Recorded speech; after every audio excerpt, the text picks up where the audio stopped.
Assalamualaikum, salam satu Nusantara. Bersua lagi dalam membongkar kisah sejarah dalam sejarah bangsa kita. Kali ini kami membawakan satu lagi topik menarik, yaitu revolusi perang Filipina semasa perang Amerika dan Spanyol. Mari sama-sama kita saksikan apakah kisah sejarah bangsa kita untuk kali ini.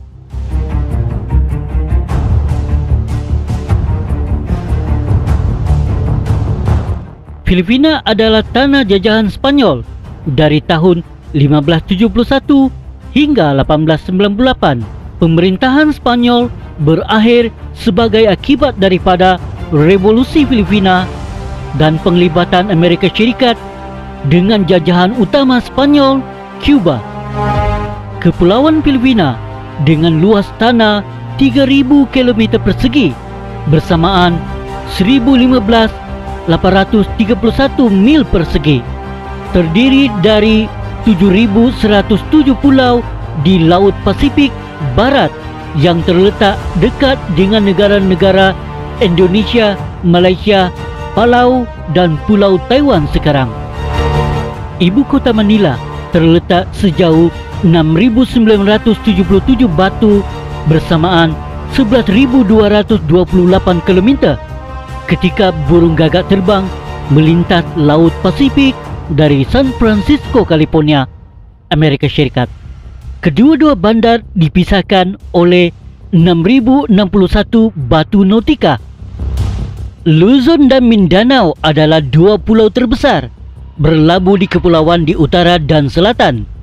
Luzon memiliki luas 104.700 km persegi bersamaan 40.400 km persegi, dan Mindanao memiliki luas 94.630 km persegi bersamaan 36.540 km persegi. Bersama-sama mereka menyumbang 66% dari jumlah keseluruhan tanah negara. Hanya 9 pulau lain yang mempunyai lebih luas dari 2.600 km persegi bersamaan 1.000 mil persegi masing-masing. Samar, Negros, Palawan, Panay, Mindoro, Laiti, Cebu, Bohol dan Masbate. Lebih dari 170 dialek dituturkan di Nusantara. Hampir semuanya tergolong dalam kumpulan Borneo Filipina, cabang Melayu Polensia dari keluarga bahasa Austronesia. 12 dialek utama: Tagalog, Cebuano, Ilocano, Ilonggo, Bicol, Waray, Pampago, Pangasinse, Southern Bicol, Kinaraya, Marano, Maguindanao, dan Tausug. 3 terakhir di kawasan Muslim di Filipina Selatan, merangkumi sekitar 90% populasi penduduk pada tahun 1898 adalah sekitar 9 juta. Pemberontakan Kuba meletus pada 24 Februari 1895. Pemberontak dipimpin oleh penyair Jose Marte Perez, sekarang dianggap sebagai pahlawan nasional Kuba. Orang Kuba telah membuat propaganda di Amerika Syarikat untuk menyokong perjuangan mereka untuk mencapai kemerdekaan. Komuniti Kuba membina hubungan dengan senator, anggota Kongres, dan dengan media. Kepentingan perniagaan Amerika terganggu oleh pergolakan di Kuba. Di samping itu, pendapat umum di Amerika Syarikat timbul dengan laporan akbar mengenai kekejaman peraturan Spanyol. Laporan-laporan ini tidak dibesar-besarkan. Antara 200.000 dan 400.000 orang awam Kuba meninggal dunia akibat kelaparan dan penyakit di kem-kem konsentrasi Spanyol. Tahun 1890-an ditandatangani dengan upaya yang semakin meningkat di Amerika Syarikat untuk memperluas pengaruh Amerika ke luar negara. Ini sering dibenarkan dengan merujuk kepada Manifest Dynasty, kepercayaan bahwa pengembangan wilayah oleh Amerika Syarikat tidak dapat dielakkan dan ditakdirkan secara ilahi. Kepercayaan ini mendapat sokongan meluas di kalangan warga Amerika Syarikat dan ahli politik. Mereka meminta Amerika Syarikat untuk campur tangan di pihak Kuba. Semangat imperialisme yang tumbuh di Amerika Syarikat didorong oleh penyokong Menendez dinasti, menyebabkan banyak orang Amerika percaya bahawa Amerika Syarikat perlu mengambil langkah agresif, baik dari segi ekonomi dan militer, untuk memantapkan dirinya sebagai kekuatan dunia yang sebenar. Takut campur tangan Amerika Syarikat di Cuba, Spanyol beralih ke dasar yang lebih berdamai, menjanjikan peraturan rumah dengan badan perundangan terpilih. Pemberontak Cuba menolak tawaran ini dan perang untuk kemerdekaan berlanjutan. Revolusi Filipina yang dipimpin oleh Andres Bonifacio pecah pada 30 Ogos 1896. Pemberontak menyerang tetapi gagal menawan depot serbuk dan takungan air Spanyol di San Juan de Monte, pinggir bandar Manila. 153 pemberontak dan 2 tentera Spanyol tewas dalam pertempuran yang meluas di daerah Santa Mesa di Manila. Pemberontak di tempat lain berlaku tidak lama kemudian. Gubernur Jeneral Ramon Blanco meletakkan 8 wilayah pertama yang memberontak menentang kedaulatan Spanyol di bawah undang-undang tentera. Mereka adalah Manila, Laguna, Bulacan, Batangas, Cavite, Pampanga, Tarlac, dan Nueva Ecija. Ratusan suspek ditangkap, disoal siasat, dipinjarakan atau deportasi ke Carolines atau ke pulau jajahan Spanyol Fernando Po di Afrika yang jauh.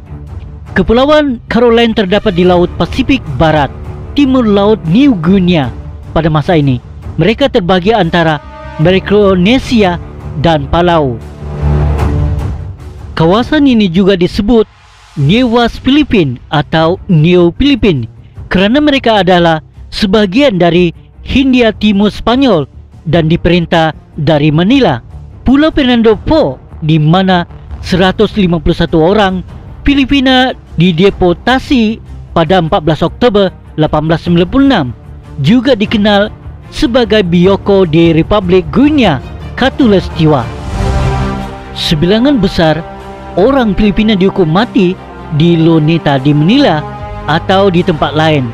Panggilan San Francisco, 7 September 1896.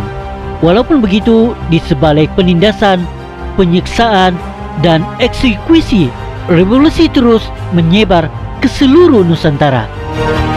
Bonifacio, penceramah awam yang berbakat dan penganjur massa, tetapi ahli taktik pertempuran yang lemah, goyah dalam pertempuran. Sebaliknya, Emilio Aguinaldo yang tidak sabar, kepribadian kedua dalam revolusi membuat orang lain melakukan kerja politik untuknya. Apa yang dia kurang? Karisma. Dia menembus dengan ketajaman ketenteraan yang semula jadi. Dia mencatat kemenangan hebat atas pasukan Spanyol yang lebih bersenjata di Cavite, pusat revolusi. Dan kecuali semenanjung Cavite telah menguasai seluruh wilayah itu. Jeneral Blanco berusaha mengekalkan penguasaan Spanyol dengan beralih ke dasar yang lebih baik. Dia menyatakan bahawa bukan tujuan pemerintahannya untuk menindas rakyat dan dia tidak memiliki keinginan untuk menyembelih orang Filipina. The Evening Time, Washington DC, terbitan 19 November 1896, strategi jinak baru tidak sesuai dengan rakan Spanyol. Mereka mahu orang Filipina yang resah dicambuk. Uskup Agung Manila, Bernardino Norzaleda, dan perintah agama bekerja keras di balik tabir untuk menyingkirkan Blanco. Mereka menggunakan semua cara yang mungkin, termasuk rasuah, untuk memberhentikan pemecatannya. Para birawan percaya bahawa arahan kedua Blanco yang baru tiba, General Camilo Garcia de Proeza, yang lebih mudah terkesan dengan pandangan mereka. Mereka menghantar telegram ke kohort mereka di Madrid. Telegram itu berbunyi, "Situasi lebih serius. Pemberontakan menyebar. Apetasi terhadap Blanco tidak dapat dijelaskan. Untuk menghilangkan bahaya, keperluan mendesak adalah pelantikan Gubernur Jeneral yang baru. Pendapat sebulat suara Uskup Agung dan Provinsi. Mereka memasukkan nama Peloweja dalam senarai pendek calon yang diserahkan kepada Bupati Ratu. Dia terbukti begitu kejam, seperti rakan sejawatannya Wirarino Welier di Cuba. Di bawah arahannya, tentera Spanyol jarang menangkap tahanan. Orang awam digiring ke kem tumpuan. Banyak yang mati akibat perlakuan buruk, penyakit dan kelaparan. Peloweja juga memerintahkan pembunuhan reformasi bukan militan Jos Rizal dan 24 yang lain. Salah seorang yang mati adalah orang Spanyol yang tulen, Jose Salvador, seorang insular orang Spanyol kelahiran Filipina. Dia dilahirkan di Queipo, Manila pada 25 November 1868. Dia berjalan tanpa alas kaki ke tempat kematiannya di ladang sambil mengisap cerut dengan tenang. Guipit Elementary School ditubuhkan pada tahun 1915 di daerah Samplok, Manila. Dinamakan semula sebagai Jose Salvador Elementary School sebagai penghormatannya pada 13 Julai 1936.